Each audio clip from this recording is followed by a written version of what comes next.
Lightning like Steve McQueen. I'm in the fast lane when the light turns green. And I built tough, I ain't nothing but grit. Cause I made rugged blood, sweat, and spit. Yeah, like a horse I fly. Better push yourself in for a bumpy ride. I like to play hard, but I work harder. And I weather the storm cause I'm built stronger.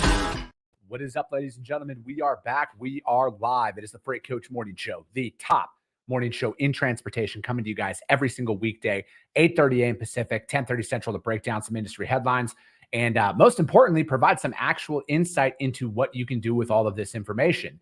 If this is your first time tuning in, welcome. This is the real side of freight, ladies and gentlemen. And what do I mean by that? I mean, I only speak to transportation professionals on this show, as well as my twice a week long form podcast, you guys, because I want to put the right information out there that you can apply, utilize, and see a meaningful difference in your business and your life. It's one of the many, many reasons why I proudly fly this American flag behind me every single day. A, we're the greatest nation on earth, but B, I'm living my American dream, and I want to help each and every one of you live yours as well, and especially have this information come from the people who have done what you're looking to do or who are currently doing what you're trying to achieve.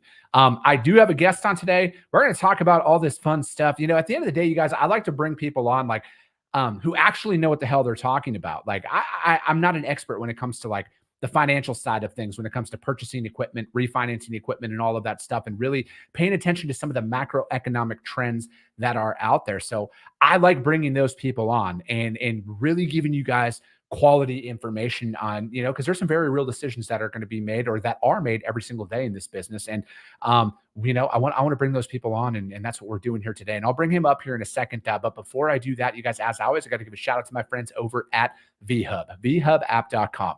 Whether you're a broker, carrier, or a shipper, we all need access to trailers at some point in time. And the best part, you get paid to move these trailers, you guys. So if you're a carrier and your trailer's in the shop, you can jump on there now and snag one of these and get paid for that move, and then get paid for the freight by loading that trailer out. And then especially if you're a broker, this gives you an enterprise level sales solution that you can bring to some of those mega shippers that are out there that require drop trailer capacity. So what they got, you guys, Staunton, Wisconsin, heading over to Milton, Ontario, and you get 525 US per trailer on this. And then they also have a bunch of trailers out in San Diego, regular roll-up doors and then standard swing doors. You guys are going to Ohio, Michigan, Indiana, New Hampshire, Wisconsin, Virginia, Texas, you name it. And they range between $1,100 and $2,200 per move. And again, you guys, that's on top of the revenue that you can get by loading these trailers out. And then finally, they have Paragould, Arkansas, going to Mississauga, Ontario, and you get 736 US per trailer, you guys. And again, these don't have to just pick up in these cities, you guys. You can snag them out of these cities, reposition them into a different market. They just have to end up in the destination city, you guys. So hit them up, vhubapp.com. My friends Stacy Steen and Zach Lonergan, they'll be in the audience. Just do me a favor, let them know that the Freight Coach sent you. Tracy St. Clair, watching over on YouTube, good morning. Thank you for always tuning in. Lance, what is up, my dude? Good to see you, man. Good morning to you. Sonny Sharma, good Tuesday morning. Orange shirt gang, let's go. You are correct. April Maroney, happy Tuesday. Let's get it. We're onboarding customers. Nice, April. Get it. Keep onboarding those customers. I love it. All right, you guys, I'm going to bring my guest on. Like I said, I got a guest on today. This guy, he's been on the show before. He knows a lot of this stuff out there, a lot more than I do. So I'm going to have him come back on. Got Mr. James Courier back, my brother from the north. See, we're bridging these American-Canadian relationships. I love it. Absolutely. Bring back NAFTA. Dude, we need that, man. I'm actually going to the Great White North here in a couple of weeks, albeit I'll be over in Vancouver, but still, man, they are allowing me to come into Canada, so it'll be good to see. Well, it's a rigorous policy, but you know, from time to time we do let people in. I just figure if I say I'm sorry like 75 times, they'll be like, by default, they'll be like, all right, you can come in. Bring maple syrup. Yeah, no, that I isn't that contraband if I'm smuggling it into Canada? Yeah, I'm not sure you don't bring sand to the beach. Oh man, that's so true. So I'll be in Vancouver in 2 weeks as well. Let me know. Yep. When? What date? 5th to the 12th. No, 29th to the 5th. 20. Oh shoot, I'm gonna miss you by 2 days. I'm literally getting up there on August 7th. Okay, well, I'll make sure you have a good time. Yeah, dude, for sure. I'm looking forward to it. I'm actually going up to see my friends over at SPI Logistics, and yeah, man, it's my first time in Canada in a really long time because I grown up in northern Wisconsin. Like my great grandparents actually had a resort in Dryden, Ontario. So like we had been up there. I've been up there a bunch when I was a kid, man, but it's been quite some time since I've been back. Well, excellent. Have a great time, and do let me know. Yeah, absolutely, man. So, dude, what's going on out there? Like, I broke down an article last week about the class 8 orders and like how like the current state of the market. And again, there's people out there saying like, oh, like people aren't buying trucks or, you know, and like I made some points in that article is it's like for me and from my perspective, it's not that they don't want to buy more trucks. It's just that they physically can't because like all the new production slots are full for 2023. They haven't opened up 2024 slots yet. It seems like all things considered, and we were talking about this before we started, before we went live on air, is it's like I think like this year, next year, and then maybe even into 2025. And I'd like to get your opinion on is it's like these slots are going to be filled up because like they're just backfilling from the couple of years that they couldn't buy anything because people weren't producing because there was nothing to actually, there was no parts, right? Absolutely. So what's going on right now is a simple replenishment from most of the larger fleets, bringing down that average age of equipment to where they really like it to be versus the average age being elevated over the last couple of years because they simply couldn't get their hands on the equipment. So, um, my humble prediction when we were in the middle of this was that it was probably going to take 3 or 4 years to get those enterprise fleets back to their normal or average age of equipment where they like to operate to minimize their exposure to things like breakdowns and excess spending for parts and service on aging equipment. So I think you're absolutely right. Probably 2024, 25, the average age of equipment will be back to where it was pre 21. And, who knows what happens after that. Yeah. Cause like, how does that bode into like the used equipment thing? Because I think like a lot of people, again, the gold rush is done, right? Like I think that the gold rush is done I and think we can agree on that. yeah, yeah, I think it's very obvious at this point. And and unfortunately, there's a lot of people who they did buy at peak heights of equipment. They financed at, granted their interest rates were a lot more appealing than they are in some cases now. And we'll get into an article talking about that here in a little bit. But, I think that how does this affect though the used truck market, right? Like when we're talking about a lot of these large fleets, because I mean, like, let's call it what it is. These large fleets liquidate their assets when they're done using them, right? And where do they go? They end up on the used market. So how is this going to have an effect on uh, the inventory levels of that? Or is it kind of staying the same where it's like the market for used equipment is still just as hot as maybe not as hot as it was during like the gold rush era, but like people are still buying used equipment and stuff like that. So like, where do you see that playing into effect?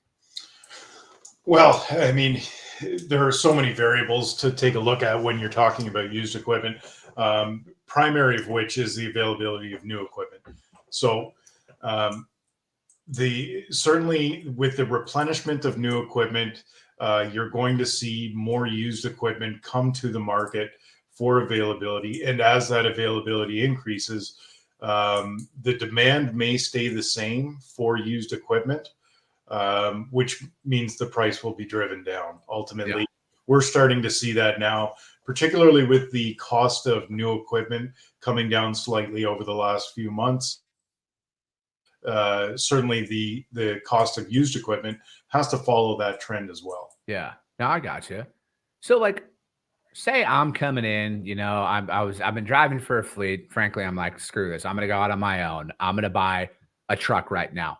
If I'm coming to you, like, how do you like, what plans are at my disposal? Or like, do we work together? Do you lay that out? And like, there's a couple of different options. Is it like, hey, we want you to buy, oh shit, we want you to buy a new truck over a used truck? Or is it based on the credit worthiness, the price? Like, how does that look in today's market?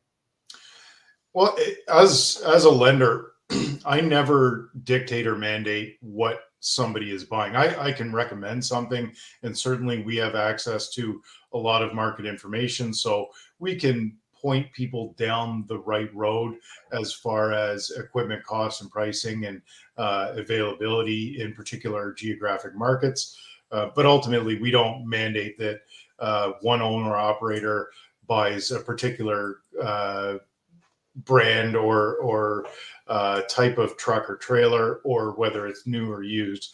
What we will do is work with them from an accounting and finance perspective to talk to them about what they can and cannot afford, or potentially can and cannot afford, particularly if they're in that growth stage where they're going from, let's say, 2 to 5 trucks, and they want to increase their fleet size, their drivers, start actually becoming a small to mid-sized fleet rather than just owner operators. So we work with them to help them understand where the market is going, both from a finance and economic perspective, what the rates could lead to, and what the used market could potentially look like when they go and sell that to a tertiary market. Yeah. So like, say I've got 5 trucks right now, and I'm looking to go to 25 trucks by, 2026. Is there like a specific plan that I could get through you where maybe, I don't know if it's like better, terms or something like that, because I'm showing you a commitment. I want to work with you, and we come up with an operating agreement, or there's a specific financing plan where it's like a volume discount at that point. I don't know how any of this stuff works, but I'm trying to think up, outside of the box here. So it's like, if I worked with somebody like you and I'm like, hey man, I want to buy 15 trucks over the next 3 years. How does that look? Oh man, wait, you know what? Excellent question. And at the risk of sounding like I'm trying to sell something, I will take you through a little bit of the process that we go through. And ultimately, what it boils down to is that it needs to work in 2 directions. Mm-hmm. So we work with these customers and clients that want to take their companies from 5 to 25 or from 10 to 50. It's a large part of what we do and who we are. But we need to know that you're heading in the right direction. So a lot of the questions that we ask is, where are your drivers coming from? Where's your equipment coming from? What's your plan in a down economy? Where were you and what were you doing during the last down economy? So in 21, what were you doing to make sure your company was sustainable? Or in 2012, 2013, what were you doing to ensure that your company could survive through that last downturn? These are all important questions that give us an idea as to the resilience that people are bringing forward, and it allows us a level of confidence to lend out to those people who really will see it through to the end and have that gumption to get through some of these tighter markets like what we're seeing right now. Yeah, and it's not just, you're somebody who's just going to be like, all right, I'm just going to sell everything here. You're looking for like a success plan, or at least like some sort of results that are tangible that you guys feel more comfortable with lending. Because I think because for me, as somebody who's bootstrapping everything, having the right financial partners to help me grow and scale, man, that's the biggest issue, right? And that's one of those situations. So it's like, how do we set people up for success long-term with this? Because, and I just released a podcast about this morning, James. It's like, the market's a thing, right? Like, I'm not going to sit here and say that it's not, but you got to find solutions. And I'm all offense all the time, man. Right? Like I'm not ever looking at this as all right, how do I play? I don't know how to play safe, man. I only know how to go forward and find a solution. And I think you can find favorable outcomes in this market that can help set you up for when the market inevitably comes back up, because it's going to. And then it's like, how do you leverage that during that time and to continue to grow and scale? And I think that has to be on a lot of people's radars, because it's like, if you're in it right now, if you've made it through these last 16, 17 months of a downturn, you're going to continue to make it if you want. It's like, all right, so how do you take what you learned from this last cycle, from the last time you purchased equipment, And then how do you set yourself up for better terms? And because now you have that leverage. If you've been in business, you have a track record for success. You can have a different conversation now than what you did when you first came in. You're like, just give me whatever you got, and then I'll sign the paper because I need to start working. Yeah, it goes beyond, okay, just give me whatever you've got. That conversation doesn't happen anymore. It's so much more than that for every conversation. And there are no two conversations with our clients that are exactly the same. And honestly, that's what keeps this industry and economy so interesting. A great example of everything we're talking about is I had a meeting yesterday with one of our customers who is, going through the same struggles as a lot of carriers right now.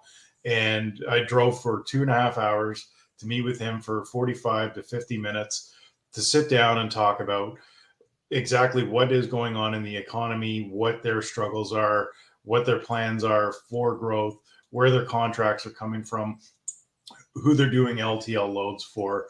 All of the above is important. And sitting down and actually having that come to Jesus talk as to, just because the wheels are turning doesn't mean you're making a profit.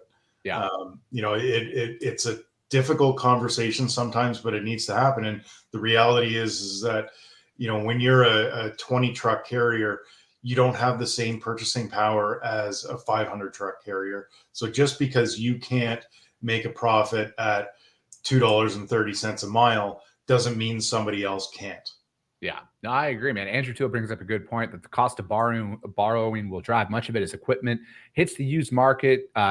Smaller fleets upgrade at reasonable costs over continuing their older iron with higher maintenance bills? And I think that that's probably something that a lot of organizations need to really look into. Is it's like, how much are you spending on maintenance in comparison to what it would cost to upgrade your fleet, especially now? Granted, the purchase price might be lower, the interest rate might be up a little bit more. And, I got to remember, I'm going to bring up this article here. And this is kind of why I wanted James to come on and talk about all of this stuff, the equipment market. This article came out from Reuters yesterday, and it was the Feds face a broader debate as it tees up another rate hike. The Federal Reserve decided to keep interest rates on hold at its last policy meeting in June, and central bank officials have given every indication they are ready to approve another small rate increase. But recent data suggesting inflation has begun to slow in a fast and more persistent way will likely intensify their debate over whether the coming move will be the last one needed, with policymakers honing in on key issues of whether the economy has fully absorbed the impacts of the aggressive monetary tightening to date. In one case, more rate increases might be needed to ensure disinflation continues. In other, weakened price pressures are already in the pipeline, and doing more could cause unnecessary damage to the economy. Officials' rhetoric has leaned towards further hikes beyond the July 25th and 26th meeting, when the Fed's policy setting committee is expected to raise the benchmark interest rate by 0.25 percentage point to the 5.25 to 5.5% range. So like, when you hear this, right, like that's essentially next week, that as soon as next week this could happen. How many of your clients are calling you about this stuff? And like, how do you work? Like, where, from your perspective, James, like, how do you guys work with this information? So what I always consider, or what I consider the largest factor in these rate hikes, is not the immediate impact that it has, because the largest portion of any rate hike isn't really felt in the greater economy until 12, 18, or 24 months, particularly with the amount of increases that we've had on both sides of the border over the last 12 months. We're not anticipating seeing the greatest impact to those rate increases until probably late 23 or early 24. So the fact that we're seeing the economy in a slowing pace right now in Canada and the US tells me that the rate hikes are already working. The progress is being seen. Inflation is less than 3% in Canada right now, and it's certainly slowed in the US as well. If if I were sitting in this meeting on the 25th and 26th with these policymakers, I would be making a strong argument for staying the course, maintaining current rates, and seeing how that plays out. What we're seeing now is certainly impactful based on the initial rate increases that happened 12 months ago. Mm-hmm. So you're thinking from your perspective here that there's no reason to increase it at all. You think that, because again, what we're seeing right now is the effects of something that was made, 12 months ago, essentially, right? Right. And it's from your perspective, and you've seen it, and this isn't James saying that inflation's fixed or anything like that, you guys. This is just like that the economic indicators are that it's working, and that if increasing it could work against a recovery, essentially, right? Is that what I'm hearing? Or well, in probably more eloquent words, yes, that's exactly what I'm saying. The idea that we should be aiming for a soft landing based on the word that they keep using is disinflation. And it's an important reminder in the distinction between deflation and disinflation. If you want a soft landing, you cannot be reactionary. And by the time the Fed reacts to the soft landing, it will then be far too late. So if at some point in late 23, they say, we're well beyond that 3% inflation mark, we're actually at 1.5, it will be then 6 months too late to start maintaining or lowering the Fed rate. Yeah. It goes on, it talks about a new equilibrium in here. It says the producer price index in particular suggests consumer inflation could keep slowing. The drop in import prices is important to the Fed's hopes that out of the decline in goods prices, which soared during the pandemic, could offset the service sector inflation that has typically been higher and stickier even before the pandemic. And like when I see imports, again, it goes back to all the OEM issues that we had back there because they couldn't get anything into the ports. And are we seeing that in the price of production of trailers and trucks right now? Is that affecting it? And then could that help lower the costs of equipment? And again, you might not be able to answer this. This is just where my mind goes with that statement is with import prices dropping, transportation prices are back to pre-pandemic levels of, containers from China and other things like that. How, are we going to see that in the 2024 price of equipment, do you think? Because, are they still paying for that? I don't know. I don't know how this stuff works. I think in those cases, they're all reasonable, but hypothetical is the best way I could put it. There is absolutely no way or in my opinion, anyone else could really predict what's going to happen in 24. I'm a big believer in looking at the geopolitical scale and trying to understand from a greater perspective what's going on in the world and how that's going to affect some of our pricing. With Putin pulling out of the grain deal with Europe, certainly that will affect some of the things that are going on in Europe and ultimately affects the grain pricing in Canada and the US. And, all of these things matter from a greater perspective. Yeah, the subheading to end this article is about a strange business cycle. And, it goes on to say, at 3.5% in July won't be the last time that the Fed hikes.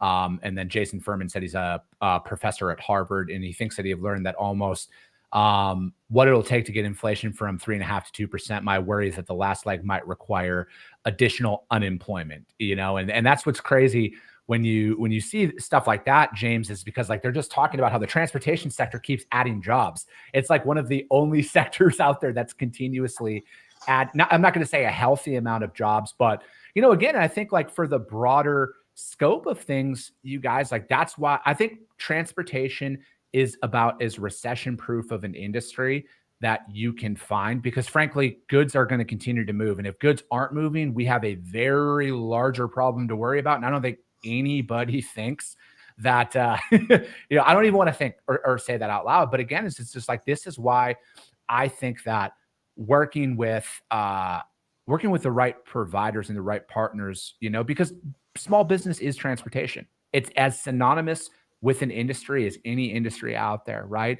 And it's like, and if you need to look at some of these broader macroeconomic indicators on how do you properly plan to buy your equipment, and buy new equipment and grow your business. And it's like, this is why you got to work with partners, right? This is why you have to work with the right, because financing is everything for a small business. That is the American dream. You can call it the Canadian dream as well, of going out on your own and building your company and building your dreams. And it's like paying attention to these macroeconomic indicators and how you can bring that down to the small business. Like, that's like, really, man, it's like the whole point of this podcast too, is it's like, how do we bring a lot of this level out and then bring it down into digestible bites that people can actually apply to their business today? Because this isn't going to be the last time we have a hard economy to operate in, especially if you're in it to make it in the long haul, pun intended, dad joke, in business. In this industry, this isn't going to be the last time you're going to see something like this. And frankly, it's how do you better prepare for the next one? How do you ride out the high cycle to stash cash, to do all that stuff, to make the right financial decisions for when you're in a market like this, to sustain through it, right? And this is the importance of this stuff. So, yeah, the number that I keep going back to is that 75% of the trucking and transportation market is recession resilient. Unfortunately, the smallest part, the 25% of owner operators and small fleets that run a lot of the trucking industry, those are the ones that are not as resilient or financially adaptable to some of these economic challenges. And we look at those, the 25% of the market, as phenomenal economic indicators, because they really are. Typically, they are the first ones to see any kind of recession in a global market.